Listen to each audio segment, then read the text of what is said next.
نئے اس کے اوپر جو ہے وہ جو گھاس ڈالی جاتی ہے، اس کے اوپر جو ہے وہ سبزی لگائی جاتی ہے، وہ نہیں لگا دیں اس کے اوپر، لیکن اس کے لیے آپ پانی اس کے اوپر نہ ڈالیں. ٹھیک. مزار پر جاتے ہیں، صاحب مزار سے مانگتے ہیں، یا اگر صاحب مزار سے مانگ لیا جائے تو اس صورت میں کیا ہوگا، یا جو صحیح طریقہ ہے تو وہ ارشاد فرما دیں.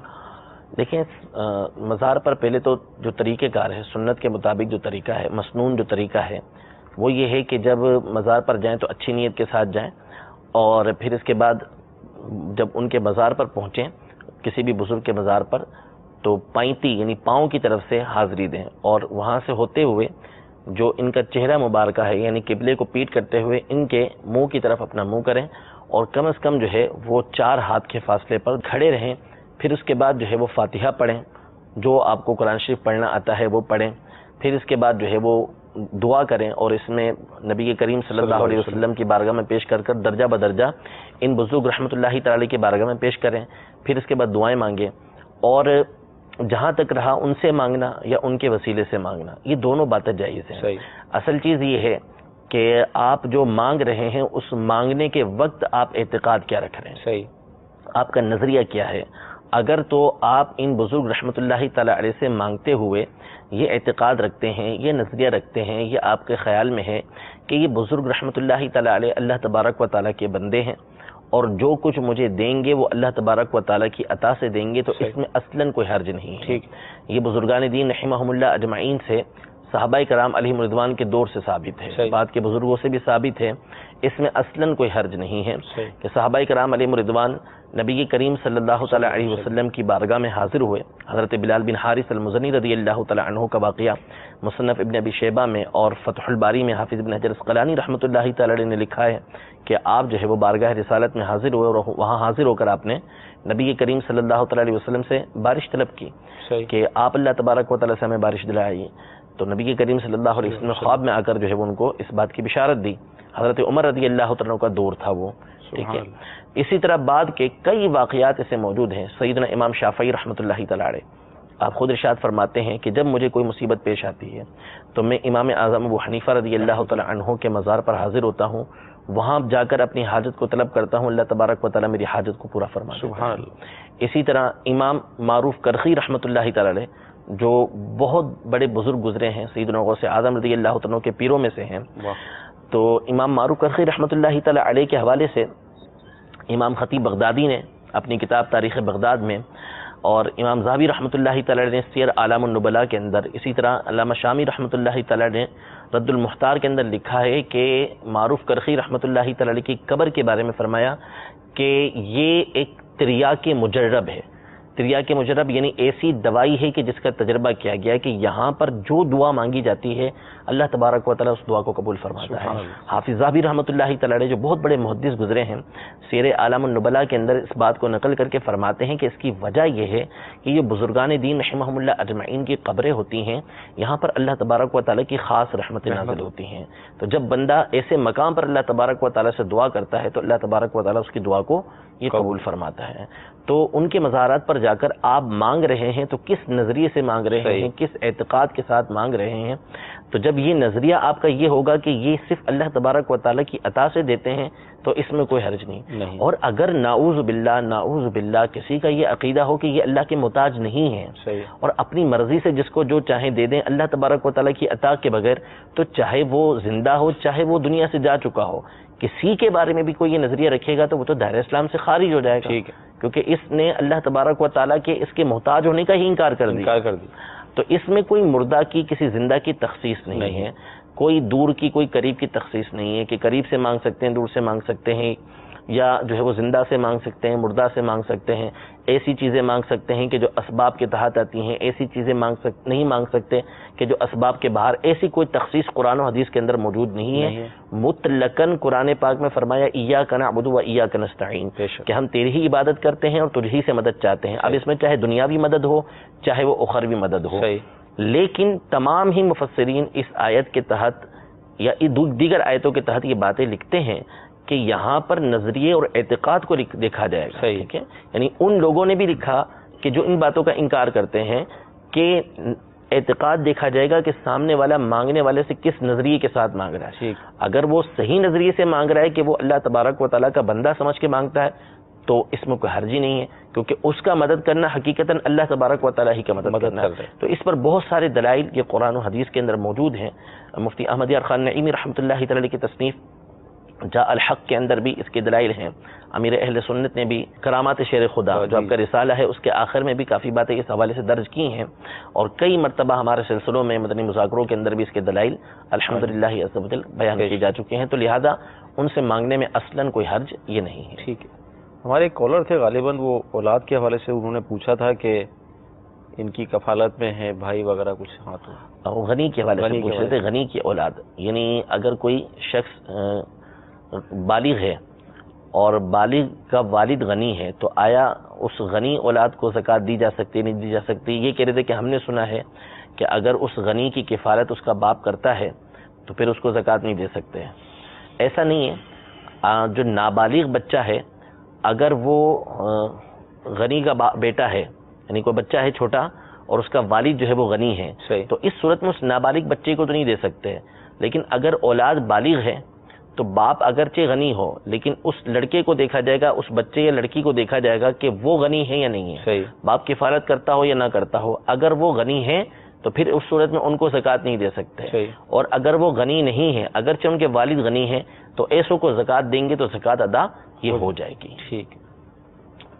مدنی چینل کے ناظرین, مزارت پر جانے کے حوالے سے بہت پیارا مدنی پھول ہمیں یہ ملا کہ اصل میں ہمارا ذہن کیا ہوتا ہے اس وقت جاتے وقت, تو ذہن یہی ہوتا ہے کہ یہ جو بھی عطا کریں گے یا اللہ کی بارگاہ میں ہماری سفارش کریں گے تو یہ اللہ کی عطا سے ہی ہوگا. تو لہٰذا اچھی اچھی نیتوں کے ساتھ ہمیں اولیاء کرام کے مزار پر حاضر ہونا چاہیے اور برکتیں لوٹنی چاہیے. جی کالس دیجیے. السلام علیکم. جی وعلیکم السلام ورحمۃ اللہ وبرکاتہ. جی محترم, مجھے یہ بتائیے گا کہ میرے والد صاحب کی قبر جو ہے وہ تقریباً ہاف سے پہلے ہے قبرستان میں. میں وہاں جاتا ہوں اور روزانہ حاضری دیتا ہوں, اور وہاں میں نے کوئی وہ لگائے ہوئے پودے وغیرہ لگائے ہوئے ہیں, ان کی دیکھ بھال کرتا ہوں, پانی لگاتا ہوں, فاتحہ خوانی پڑھتا ہوں. تو اب مجھے یہ نہیں پتا کہ راستے میں کتنی وہ جو ہیں قبریں ہیں پرانی جہاں پہ لوگ دفن ہیں وہ, لیکن راستہ وہی بنا ہوا ہے. اور میرے دیکھتے دیکھتے ایک راستے میں ایک قبر جو ہے وہ اس کو وہ نیچے آ گئی ہوئی ہے راستے میں, لیکن میں وہاں سے گزرتا نہیں ہوں. تو میں جب تک وہاں پر اپنے والد صاحب کی قبر پہ جب یعنی کہ حاضری نہ دوں, وہاں پہ ان کو یعنی کہ پانی نہ لگاؤں پودوں کو, تو مجھے سارا دن یعنی سکون نہیں ملتا. تو میرا وہاں جانا ضروری ہے کہ باہر قبرستان کے باہر ہی کھڑے ہو کر دعا کر لینا ضروری ہے. انشاءاللہ عز و جل بہت مفصل آپ نے سوال کیا, انشاءاللہ اس کا جواب پیش کرتے ہیں. جی اگلی کال. آپ سے پوچھنا تھا حجامے کے متعلق. حجامہ کروانا سنت ہے, لیکن آپ کی کسی بک میں اس کا حوالہ میں نے نہیں پڑھا, پیر صاحب کی کسی بھی کتاب میں. تو کوئی کتاب پیر صاحب نے کوئی ایسی لکھی ہوئی ہے جس میں اس کا حوالہ مل جائے, یا پھر کچھ آپ اس کے متعلق ہماری کوئی رہنمائی فرمائے دیں, کچھ حوالہ دے دیں, یا کچھ کوئی ایسی بک اگر پیر صاحب نے نہیں لکھی اس کے علاوہ کوئی ایسی کتاب جس میں ان کا حوالہ مل جائے. انشاءاللہ عرض کرتے ہیں. جی اگلی کال. ہم یہ شلوار میں جیب بنواتے ہیں پیسے رکھنے کے لیے یا کاغذات رکھنے کے لیے. اگر ہم شلوار میں پیسے رکھتے ہیں یا کاغذات رکھتے ہیں, اس کے اوپر محمد لکھا ہوتا ہے یا نام لکھا ہوتا ہے, کہ یہ اگر ہم رکھیں جائز ہے کہ نہیں؟ انشاءاللہ سوال عرض کرتے ہیں. وہی قبر سے متعلق سوال ہے کہ والد صاحب کی قبر جو ہے نا قبرستان کے بیچ میں گویا کہ اب بہت ساری قبروں سے گزر کر جانا پڑتا ہے, اور ظاہر قبریں بھی آ جاتی ہیں, اب یہ دھوتے بھی ہیں, پھول بھی دیتے ہیں, سب کچھ کرتے ہیں. اس حوالے سے ارشاد فرمائیں. یہ بتا بھی رہتے کہ شاید درمیان میں کوئی قبر ہے بھی اس پہ.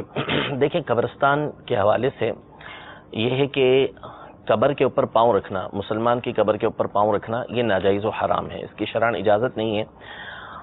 تو قبر پر جانا یہ مستحب کام ہے, اچھا کام ہے, جائے گا تو باعث ثواب ہوگا. خاص طور پہ والدین کی قبر پہ جانا یہ باعث ثواب ہے, لیکن اس کے لیے ناجائز و حرام کام کا ارتکاب کرنا یہ جائز نہیں ہے. لہذا اگر والد صاحب کی قبر جو ہے وہ درمیان کے اندر ہے اور بغیر قبروں کو پھلانگے ان پہ پاؤں رکھے جانا ممکن نہیں ہے تو پھر قبرستان کے باہر کھڑے ہو کر ہی ان کے لیے دعا کریں. اصل تو وہ دعا کے محتاج ہوتے ہیں, اصال ثواب کے محتاج ہوتے ہیں. ہاں اگر بالکل درست طریقے سے بغیر کسی کی قبر پہ پاؤں رکھے یہ والد صاحب کی قبر پہ جا سکتے ہیں تو پھر ان کو جانا چاہیے, اچھی بات ہے, وہاں جا کے دعا مانگے. لیکن اگر نہیں جا سکتے تو پھر ان کو شرعاً اس کی اجازت نہیں ہے, قبرستان کے باہر کھڑے ہو کر ان کے لیے ایصال ثواب کریں. اللہ تبارک و تعالیٰ انشاءاللہ اس کا بھی ان کو ثواب عطا فرمائے گا. دل مطمئن نہیں ہوتا, اس کا کیا کریں؟ دیکھیں مسئلہ یہ ہے کہ قبر پہ جانے کا حکم کس نے دیا ہے؟ نبی کریم صلی اللہ علیہ وسلم نے دیا. بندہ کیوں جا رہا ہے؟ اس لیے جا رہا ہے کہ وہ ایصال ثواب کرے, والد صاحب کی روح کو راضی کرے اور ان کو فائدہ ہو. ٹھیک ہے نا. تو اب اگر وہ یہ سوچے گا کہ میں اپنے دل کو مطمئن کرنے کے لیے وہاں پر جا رہا ہوں اور اس کے لیے حرام کام کروں گا تو جو شریعت کا حکم تھا وہ اس سے روگردانی کرنے والا ہے. ٹھیک ہے, لہذا دل کی طرف نہ دیکھے, اصل شریعت کی طرف دیکھیں کہ شریعت مطہرہ نے کس چیز کا حکم دیا ہے. تو یہ ایک مستحب کام ہے کہ بندہ قبر کی زیارت کے لیے جائے, لیکن اس کے لیے قبروں کے اوپر پاؤں رکھنا یا جہاں پہ قبریں تھیں وہاں راستہ بنا دیا گیا, نعوذ باللہ, اس کے اوپر چلنا, یہ سب تو ناجائز و حرام ہے. لہذا وہ اپنے دل کو اس طرح منائے کہ میں شریعت کے حکم پر عمل کروں گا تو مجھے اس کا ثواب ملے گا, اور میں اس ثواب کو اپنے والد صاحب کی روح کو ایصال کروں گا تو ان کو فائدہ حاصل ہوگا. صحیح. حجامہ کرنا سنت ہے تو یہ فرما رہے ہیں پیر صاحب کی کسی کتاب میں اس کا تذکرہ نہیں ہے, تو اس حوالے سے کچھ ارشاد فرمائے کہ یہ کیا ہے؟ سنت ہے تو کسی معتبر کتاب میں اس کا تذکرہ یا جو بھی. ہاں دیکھیں, اب سنت یعنی یوں ہے کہ نبی کریم صلی اللہ علیہ وسلم نے پچھنے لگوائے. یعنی عربی میں اس کو قدیم اردو کے اندر پچھنے بولتے ہیں اور عربی میں اس کو حجامہ بولتے ہیں. حدیث پاک کے اندر ہے کہ نبی کریم صلی اللہ علیہ وسلم نے پچھنے لگوائے اور ابو طیبہ لگانے والے تھے, ان کو نبی کریم صلی اللہ علیہ وسلم نے اجرت بھی عطا فرمائی. تو پچھنے لگوانا تو نبی کریم صلی اللہ علیہ وسلم سے ثابت ہے, بلکہ روزے کی حالت میں بھی یہ ثابت ہے نبی کریم صلی اللہ علیہ وسلم سے پچھنے لگوانا. لہذا اگر کسی نے حجامہ کروایا ہے تو حجامہ کروانے میں کوئی حرج نہیں ہے اور اس کے فوائد ہی فوائد ہیں. لیکن اب یہ کہ حجامہ ہر ایک کے بس کی بات نہیں ہے. صحیح. اصل حجامے کا مطلب ہوتا ہے کہ کسی جگہ پر کٹ لگانا اور جسم کے اندر جو زائد خون ہو گیا ہے اس کو نکال دینا کہ جس کے ذریعے سے بیماریاں دور ہو جاتی ہیں. تو ہر ایک یہ کام کر نہیں سکتا, جگہ جگہ کیمپ کھل تو جاتے ہیں لیکن یہ ہر ایک کے بس کی بات نہیں ہے. بڑا یہ جو ہے وہ مہارت کا کام ہوتا ہے کہ کٹ ایسے لگانا ہے کہ جس کے ذریعے سے صرف فاسد یا زائد خون نکلے. یہ نہ ہو کہ آپ خون جو ہے وہ ایسا بہا دیں کہ بندہ مرنے کے قریب ہو جائے, تو اس کی پھر اجازت نہیں ہوگی. یعنی ہر ایک سے یہ کام نہ کروائیں, بلکہ جو اس کام کا ماہر ہے اسی سے یہ کام کروائیں. باقی رہا کتابوں میں تذکرہ ہونا تو ظاہر سی بات ہے کہ ہزاروں باتیں ہیں, ہر بات کا تذکرہ کتاب کے اندر ہو یہ ضروری نہیں, ہماری کتابوں کے اندر ہو یہ ضروری نہیں ہے. البتہ دارالافتاء اہل سنت سے کئی فتاوی اس حوالے سے یہ جاری ہو چکے ہیں, بیان کیے جا چکے ہیں. ٹھیک. عموماً لوگ شلوار میں جیب بناتے ہیں, ان کی نیتیں یہ ہوتی ہیں کہ اس طرح پیسے محفوظ رہتے ہیں. تو شلوار ہو یا پینٹ ہو کوئی بھی, اور جیب اس طرح ہو, سیتر والے مقام پر ہو, مقدس نام بھی ہوتے ہیں, نوٹ پر بھی تحریریں ہوتی ہیں, تو حکم ارشاد فرمائے اس حوالے سے. نوٹ رکھنے میں تو مسئلہ نہیں ہے, اس کی حفاظت کے لیے وہاں رکھ سکتے ہیں.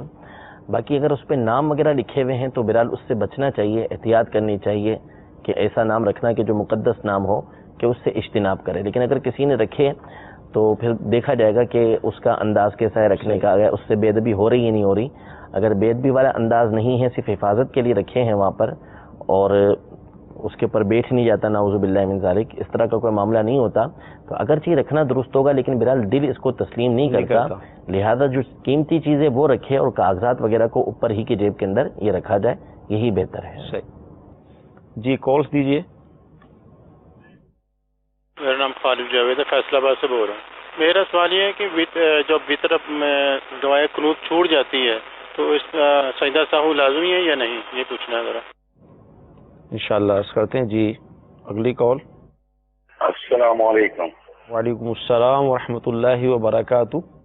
شفقت بات کر رہا ہوں کراچی سے. میرا سوال یہ ہے کہ دارالافتاء اہل سنت میں حدیث پاک بتائی گئی کہ جو شخص 1000 مرتبہ روزانہ درود پڑھتا ہے تو وہ اس وقت تک نہیں مرے گا جب تک جنت میں اپنا مقام نہ دے.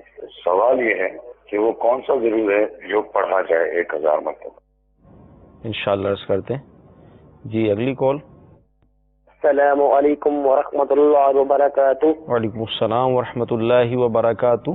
میرا نام محمد اصغر اتاری ہے اور میں دل خوشاب سے بات کر رہا ہوں. میرا سوال یہ ہے کہ نماز کے دوران اگر موبائل بیل آ جائے فون تو اس کو بند کرنا کیسا ہے؟ جزاک اللہ خیرہ. السلام علیکم ورحمۃ اللہ وبرکاتہ. وعلیکم السلام ورحمۃ اللہ وبرکاتہ. جی اگلی کال. کرنٹ لگا ہوا ہے تو مجھے زخم ہے کافی، کیا میری نماز ہو سکتی ہے؟ دوسرا یہ میرا سوال ہے، اگر نماز میں پڑھ رہا ہوں، میری طبیعت خراب ہے امام کے پیچھے، میں کیا درود شریف کا ورد کر سکتا ہوں اگر مجھے خوف محسوس ہو؟ انشاءاللہ عرض کرتے. وطر میں دعائے قنوت اگر چھوٹ جائے تو سجدہ سہو لازم ہوگا؟ جی بالکل. دعائے قنوت مطلقاً کوئی بھی دعا پڑھنا جو قنوت کی دعا ہوتی ہے وہ واجب ہے، اور اگر وہ چھوٹ گئی ہے تو اس صورت میں سجدہ صاحب کرنا ہوگا. یعنی غلطی سے چھوٹ گئی تو اس صورت میں سجدہ صاحب کرنا ہوگا تو اس سے نماز ہو جائے گی. اگر جان بوجھ کے چھوڑی ہے تو اس صورت میں نماز دوبارہ پڑھنا ہوگا. ٹھیک. حدیث پاک جو 1000 مرتبہ درود شریف پڑھتا ہے وہ مرے گا نہیں جب تک جنت میں اپنی جگہ نہ دیکھ لے، تو درود کون سا ہے؟ اصل میں مطلقاً حدیث کے اندر آیا ہے. ابن شاہین رحمہ اللہ نے اپنی کتاب ترغیب فی فضائل الاعمال کے اندر اس حدیث کو نقل کیا ہے. اس کے الفاظ اس طریقے سے ہیں کہ من صلی علیہ الف مرۃ لم یمت حتی یری مقامہ فی الجنہ او کما قال علیہ الصلوۃ والسلام. یعنی جس شخص نے مجھ پر 1000 مرتبہ درود پاک پڑھے تو وہ اس وقت تک نہیں مرے گا جب تک کہ جنت میں اپنا مقام نہ دیکھ لے. تو اس میں کسی درود پاک کی تعیین نہیں کی گئی کہ آپ جو ہے وہ الصلوۃ والسلام علیک یا رسول اللہ ہی پڑھیں، یا آپ جو ہے وہ صلی اللہ تعالیٰ علی محمد پڑھیں، صلی اللہ تعالیٰ علیہ وسلم پڑھیں، درود ابراہیمی پڑھیں، درود غوثیہ پڑھیں. ان میں سے کسی درود کی تعیین نہیں ہے. صحیح. کوئی بھی درود ہو وہ پڑھ سکتے ہیں. تو صلی اللہ تعالیٰ علی محمد صلی اللہ تعالیٰ علیہ وسلم یا صلی اللہ تعالیٰ علی محمد وعلی آلہ واصحابہ وبارک وسلم یہ پڑھ لیجیے. اس کو 1000 مرتبہ پڑھیں گے تو اللہ کی ذات سے امید ہے کہ یہ فضیلت حاصل ہو جائے گی انشاءاللہ. نماز کے دوران موبائل فون بجے تو کیا کریں؟ اگر موبائل فون بجا ہے تو اس کی مختلف صورتیں کئی دفعہ اس سلسلے میں بیان کی جا چکی ہیں.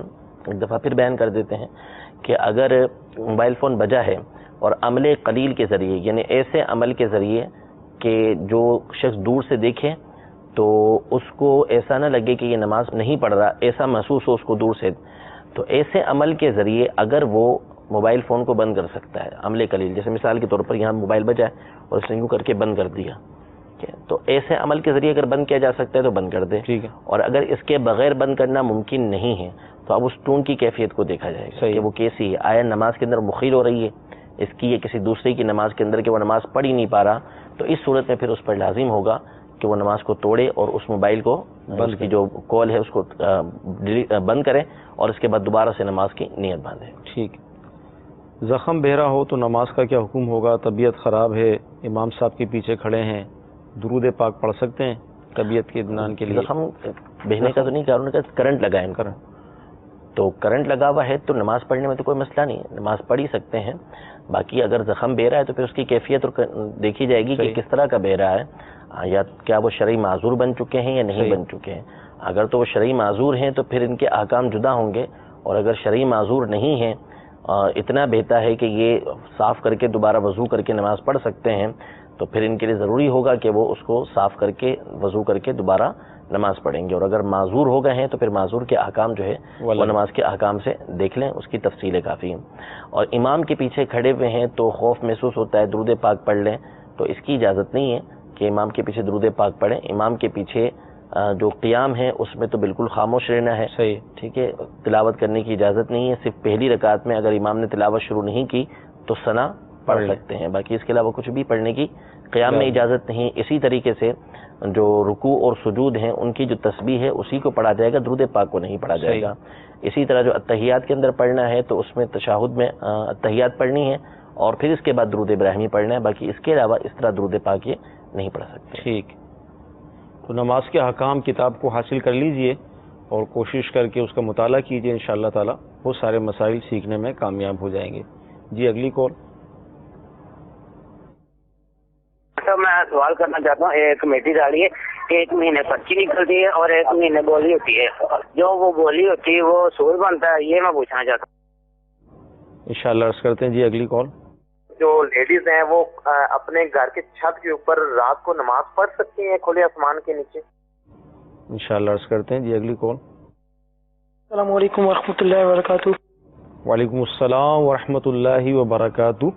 ہماری والدہ کا آپریشن ہوا ہے ہرنیوں کا، اور وہ نماز 5 نمازی ہیں، تو کبھی وہ اشاروں سے نماز پڑھتے ہیں، وہ پڑھ سکتی ہیں یا نہیں پڑھ سکتی، یا پھر کس طریقے سے نماز پڑھنی چاہیے انہیں؟ اللہ تعالیٰ آپ کی والدہ کو شفا عطا فرمائے، ماشاءاللہ بہت جذبہ ہے نماز پڑھنے کا، انشاءاللہ اس کا حل عرض کرتے ہیں۔ جی اگلی کال۔ السلام علیکم ورحمۃ اللہ وبرکاتہ۔ وعلیکم السلام ورحمۃ اللہ وبرکاتہ۔ جی میرا یہ سوال ہے، جو کمپنی ہے تو وہ لون دیتی ہیں 10 روپے کا، اور بعد میں وہ لون کی طور پر 12 روپے کاٹتی ہیں، تو کمپنی سے لون لینا جائز ہے یا نہیں؟ انشاءاللہ عرض کرتے ہیں۔ جی اگلی کال۔ محمد افسر ستاری یو کے سے میں بات کر رہا ہوں۔ میرا یہ کوشچن ہے کہ جو غیر موقدہ سنتے ہیں نوافل ہیں، وہ پڑھنا افضل ہے یا کہ قضا نمازیں ساتھ ساتھ نماز میں پڑھی جا سکتی ہیں؟ کون سی ان دونوں میں افضل ہیں؟ رہنمائی فرما دیجیے۔ السلام علیکم ورحمۃ اللہ وبرکاتہ۔ وعلیکم السلام ورحمۃ اللہ وبرکاتہ۔ کمیٹی 2 قسم کی ہوتی ہیں، ایک تو جو اس کے ممبر ہوتے ہیں سب کو نمبر بتا دیے جاتے ہیں کہ بھئی آپ کو اس نمبر کی کمیٹی ملے گی۔ بعض کمیٹیاں ایسی ہوتی ہیں کہ جو بولی والی ہوتی ہیں، یعنی ہر مہینے وہ سارے ممبر جمع ہوتے ہیں، پھر بولی لگتی ہے، جس کا آ گیا اس کو کمیٹی دے دی جاتی ہے، ایک یہ۔ اور ایک ایسی بھی ہوتی ہے جس کو لکی کمیٹی کہا جاتا ہے کہ وہ لے کر فارغ ہو جائے گا، وہ الگ چیز ہے۔ لکی کمیٹی تو جدا چیز ہے، وہ تو خرید و فروخت کے اوپر ہوتی ہے۔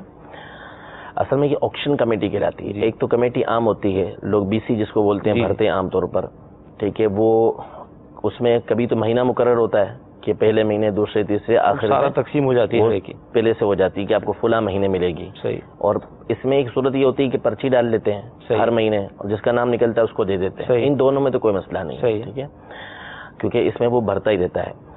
اور ایک کمیٹی آکشن کمیٹی جو ہوتی ہے، جس کو یہ بولی والی کمیٹی کہتے ہیں، اس کا طریقہ کار یہ ہوتا ہے کہ جیسے مثال کے طور پر 10 افراد یہ جمع ہو کے وہاں پر وہ بولی لگاتے ہیں کہ مثال کے طور پر سب نے 1000 روپے جمع کیے، 10,000 جمع ہوئے، اب ایک کہتا ہے کہ میں اس کو 9,500 میں لیتا ہوں، صحیح، دوسرا کہتا ہے نہیں کہ میں اس کو 9,000 میں لیتا ہوں، تیسرا کہتا ہے میں اس کو 8,000 میں لینے، تو جو جتنا کم لگاتا ہے اس کو وہ دے دیتے ہیں، باقی جو 2,000 ہوتے ہیں وہ سب میں تقسیم ہو جاتے ہیں۔ یہ ناجائز و حرام ہے، سود ہے، اس کی شرعاً اجازت یہ نہیں ہے۔ باقی لکیر کمیٹی جو ہے وہ جدا چیز ہے، صحیح، وہ تو یہ ہوتا ہے کہ 40 افراد نے مثال کے طور پہ مل کر جو ہے وہ موٹر سائیکل کے لیے کمیٹی ڈالی، اور جس کا نام آتا گیا ہر مہینے اس کو دیتے گئے اور وہ فارغ ہوتا چلا گیا، یہ بھی ناجائز ہے، اس کی شرعاً اجازت نہیں ہے۔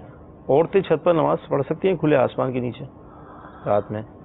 دیکھیں، جو شرط ہے نماز کی وہ ہے عورت ہو یا مرد، اس کے لیے ستر کی شرط ہے۔ صحیح۔ اگر اس نے ستر اپنا سارا ڈھانپا ہوا ہے تو مرد ہو یا عورت ہو، ستر ڈھانپا ہے پورا اور اس حالت میں اس میں نماز پڑھی تو نماز ادا ہو جائے گی اس کی، ٹھیک ہے، کھلے آسمان کے تلے اس نے نماز پڑھی، نماز اس کی ہو گئی۔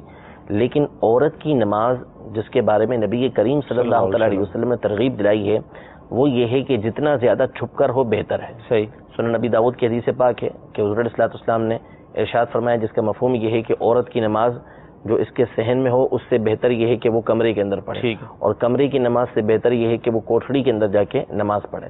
یعنی جتنا اپنے آپ کو چھپا کر نماز پڑھے گی اتنا ہی زیادہ رب تبارک و تعالیٰ کی بارگاہ میں یہ اس کے لیے بہتر ہوگا، باعث ثواب ہوگا۔ تو اس لیے چھت پر کوئی مجبوری نہیں ہے، کوئی عذر نہیں ہے تو چھت پر نماز نہ پڑھے، بہتر یہی ہے کہ وہ کمرے کے اندر آ کے نماز ادا کرے۔ ٹھیک، ماشاءاللہ ایک کالر تھے، ان کی والدہ کا آپریشن ہوا ہے تو شاید تکلیف تو انڈرسٹوڈ ہوگی، تو نماز کے حوالے سے کیا ان کو آپ بتائیں گے؟ کس طرح پڑھیں، بیٹھ کر پڑھیں، لیٹ کر پڑھیں؟ یعنی ان کو نمازوں کا جذبہ بہت تھا، اس حوالے سے آپ فرما رہے ہیں، تو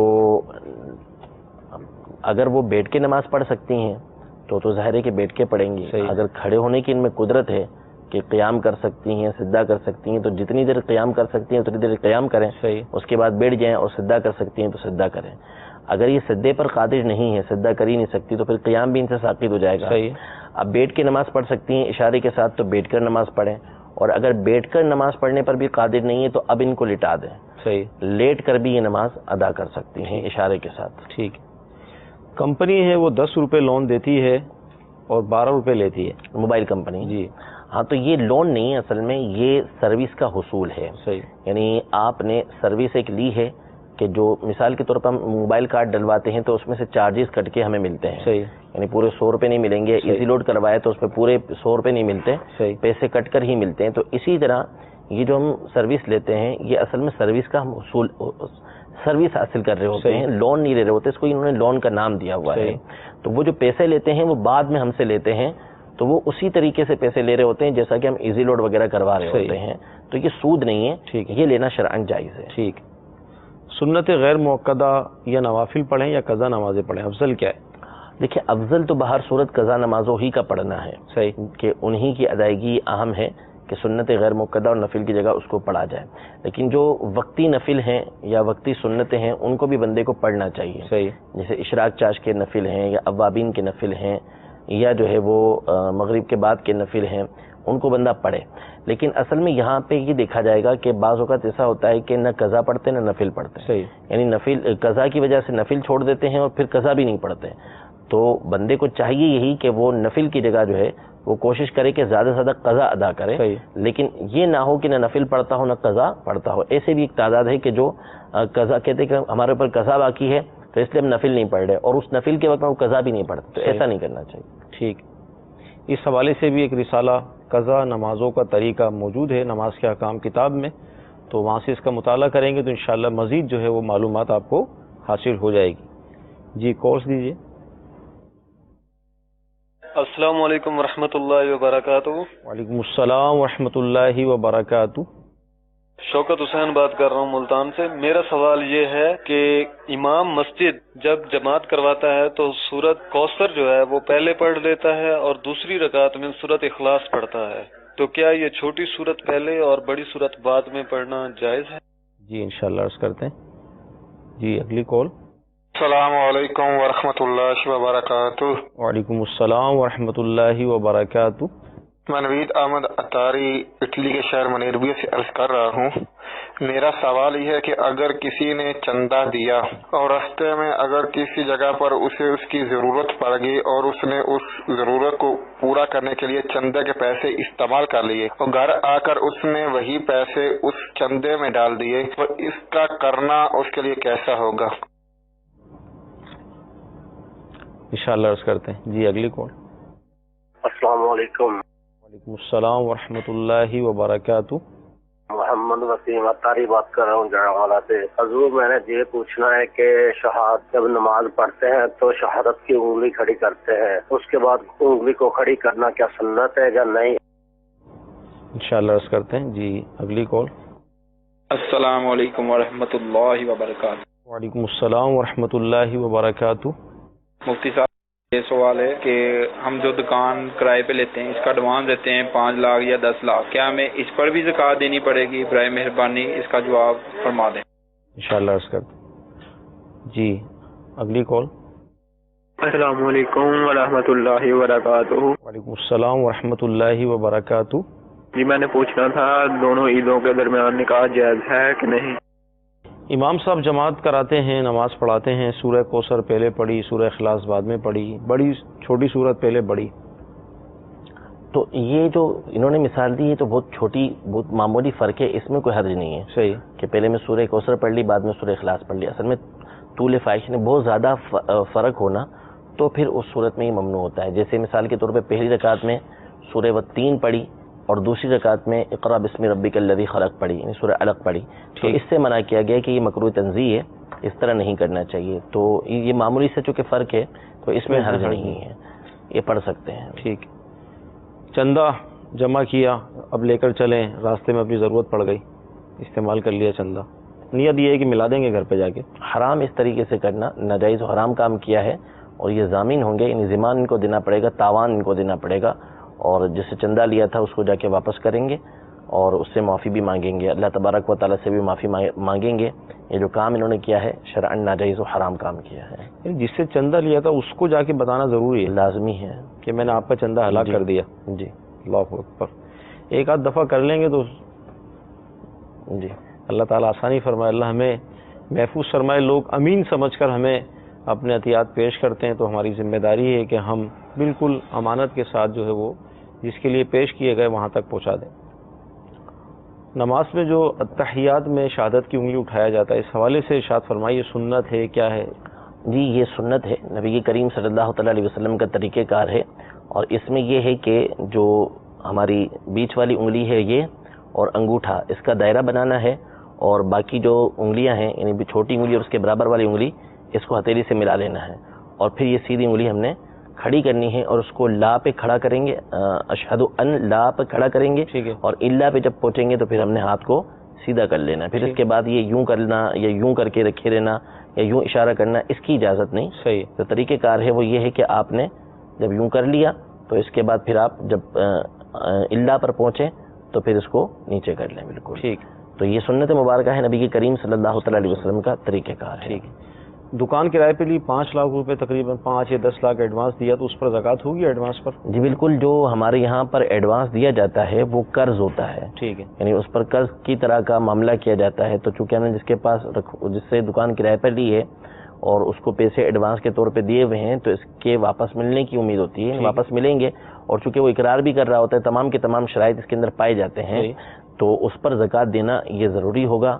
ہاں اس میں 2 صورتیں ہیں، ایک صورت تو یہ ہے کہ وہ سال بہ سال نکالتا رہے، ایک تو صورت یہ ہوگی کہ وہ اس کی زکوٰۃ ادا ہوتی رہے گی، اور دوسری صورت یہ ہے کہ جو اس پر ادا کرنا واجب ہوگا یہ اس صورت میں ہوگا جبکہ نصاب کا 5واں حصہ اس کو مل جائے۔ صحیح۔ لیکن بہرحال دینا باہر صورت ہے اس کو، تو اس لیے بہتر یہی ہے کہ سال بہ سال جیسے ہی گزرتا جائے اور یہ جب اس پر زکوٰۃ واجب ہوتی ہے تو اس کی رقم بھی وہ زکوٰۃ کے طور پر نکالتا رہے، ورنہ نہیں کہ اگر سارا ایک ساتھ ملا تو پھر تمام سالوں کی زکوٰۃ اس کو نکالنا ہوگی۔ اسے ان کے 5 لاکھ ہیں، اور 5 لاکھ سے مراد یہ بنتی ہے کہ لاکھ پہ 2,500 روپے ہوتے ہیں زکوٰۃ، ہر سال 12,500 روپے ان کو نکالنے ہوں گے۔ ٹھیک۔ 2 عیدوں کے درمیان نکاح کرنا کیسا؟ اس میں کوئی حرج نہیں ہے۔ بی بی عائشہ رضی اللہ عنہ کا نکاح غالباً شوال کے اندر ہوا تھا، تو نکاح شوال میں کیا تو اس میں کوئی حرج نہیں ہے، کر سکتے ہیں۔ اس میں جو عورتیں ہوتی ہیں وہ نام رکھتی ہیں خالی کا مہینہ، تو یہ خالی کے مہینے کہلاتے ہیں غالباً، اس میں شادی ہال وغیرہ بھی آرام سے مل جاتے ہیں، پرابلم نہیں ہوتا، یعنی لوگوں کا کانسیپٹ یہ بنا ہوا ہے کہ شادی اس میں پھر کر لینی چاہیے نا، یعنی اسی مہینے میں فائدہ ہوگا، تو بہرحال کوئی حرج نہیں ہے اس کے اندر۔ تو نبی کریم صلی اللہ تعالیٰ علیہ وسلم نے بھی بی بی عائشہ رضی اللہ عنہ سے نکاح یہ شوال کے مہینے کے اندر فرمایا، اسی طرح حضرت میمونہ رضی اللہ تعالیٰ عنہا سے بھی جو نکاح ہوا تھا وہ ذی الحج کے مہینے کے اندر ہوا تھا، تو اس میں کوئی حرج نہیں ہے اصل میں۔ صحیح۔ مدنی چینل کے ناظرین کو اگر آپ کچھ مدنی پھول اس حوالے سے دے دیں کہ بعض اوقات ہم خود ہی اپنے اوپر کچھ چیزیں نافذ کر لیتے ہیں، جیسے یہ خالی کے مہینے یا محرم کا مہینہ، تو کچھ کیا شریعت کیا کہتی ہے، ہمیں کیا کرنا چاہیے؟ بعض اوقات اس طرح کی چیزیں ہم خود ہی مطلب پیدا کر لیتے ہیں۔ دیکھیں 2 طرح کی باتیں ہوتی ہیں، بعض چیزیں اچھی ہوتی ہیں کہ جن کے اوپر عمل کیا جاتا ہے، بہت اچھی بات ہے، جیسے مثال کے طور پر جو ہے وہ مسجد آئی تو اگر کوئی بات اپنی پختہ کرنی ہے تو مسجد کی طرف ہاتھ کر کے مسجد کی طرف میرا ہاتھ ہے، مسجد میرے سامنے، کھانا میرے سامنے، میں جھوٹ نہیں بول رہا، رزق ہے میرے سامنے، یہ چیزیں اچھی ہیں، اور ایسی چیزوں کا رائج ہونا یہ بہت اچھی بات ہے کہ اس انداز میں بندہ کم از کم ان چیزوں کا احترام کرتا ہے اور بچتا ہے۔ اور بعض چیزیں بری ہوتی ہیں تو جن کا برا ہونا یہ ظاہر بھی ہوتا ہے، تو ایسی چیزیں جو ہوتی ہیں کوئی بھی معاملہ ہو اس کے بارے میں شریعت مطہرہ نے، قرآن پاک نے ہمیں ایک قاعدہ دے دیا کہ فَاسْأَلُوا أَهْلَ الذِّكْرِ إِن كُنتُمْ لَا تَعْلَمُونَ، کہ اگر تم نہیں جانتے تو جاننے والے سے سوال کرو۔ تو جب علماء موجود ہیں آپ کے پاس جو ہے وہ سروس موجود ہے کہ آپ معلومات لے سکتے ہیں، تو اس طرح کی جتنی باتیں ہوتی ہیں اس حوالے سے جو ہے وہ علماء سے معلومات لے لینی چاہیے۔ سفر کے مہینے میں بلائیں اترتی ہیں یہ کہتے ہیں لوگ، حالانکہ حدیث پاک کے اندر واضح الفاظ میں ارشاد فرمایا کہ لا سفرہ، سفر میں کوئی برائی ہے ہی نہیں، سفر میں کوئی بلا اترتی ہی نہیں ہے۔ تو اس طرح کی باتیں، پھر اسی طرح محرم کے اندر شادی نہ کرنا، حالانکہ محرم میں شادی کرنا جائز ہے بالکل، اگرچہ کہ وہ 10 محرم کو یا اس کے قریب شادی نہیں کرے، اچھی بات ہے، احترام کے اندر نہیں کرتا تو اچھی بات ہے، لیکن اگر کوئی کرے گا تو شادی کرنا اس کا جائز ہو جائے گا۔ اس طرح دیگر بہت سارے معاملات ہمارے درمیان یہ رائج ہو جاتے ہیں کہ تیرا تیزی ہو گئی، تو اس میں جو ہے اچھا کام بھی کریں گے تو اس میں جو نیت ہوتی ہے، جو مقصد ہوتا ہے وہ غلط ہوتا ہے کہ اس دن چونکہ بلا آ رہی ہے اس لیے ہم جو ہے وہ سورہ مزمل کا ختم کروا رہے ہیں، یا ہم جو ہے وہ مچھلیوں کو جو ہے وہ آٹا ڈال رہے ہیں، تو یہ کام اچھے ہیں، سورہ مزمل پڑھنا اچھی بات ہے، مچھلیوں کو آٹا ڈالنا اچھی بات ہے، لیکن اس کے پیچھے جو کانسیپٹ ہے، جو ذہن آپ نے بنایا ہوا ہے وہ غلط ہے۔ کوئی بلا نہیں ہوتی، کوئی تیرا تیزی نہیں ہوتی، کوئی اس کے اندر تیزی نہیں آتی۔ اسی طرح سفر کا جو آخری بدھ ہوتا ہے اس کے اندر لوگ جو ہے انہوں نے اپنا عجیب ذہن بنایا ہوا ہے کہ اس میں جو ہے وہ پہلے تو ہندوستان کے حوالے سے یہ لکھا ہے کہ لوگ سیر و سپاٹے کے لیے جاتے تھے کہ اس دن نبی کی کریم صلی اللہ تعالی علیہ وسلم کو جو ہے وہ مرض آیا ہوا تو اس سے شفا ملی تھی، حالانکہ اس کا برعکس معاملہ ہے، مرض کے اندر شدت آئی تھی، اور اگر اس طرح شفا بھی ملی ہو تو اس کا مطلب یہ تھوڑی ہے کہ آپ جو ہے وہ شریعت مطہرہ کے خلاف کام کرنا شروع کر دیں۔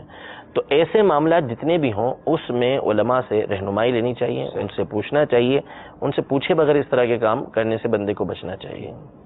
دعوت اسلامی کا ادارہ مکتبۃ المدینہ اس نے ایک کتاب شائع کی ہے بدشگونی، اگر آپ اس کتاب کو حاصل کر لیں گے تو انشاءاللہ تعالی اس طرح کے جتنے بھی معاملات ہیں کافی حد تک آپ کو اس کی معلومات ہو جائے گی۔ ہمارے سلسلے کا وقت ختم ہو رہا ہے، آخر میں ایک کال ہم شامل کرتے ہیں۔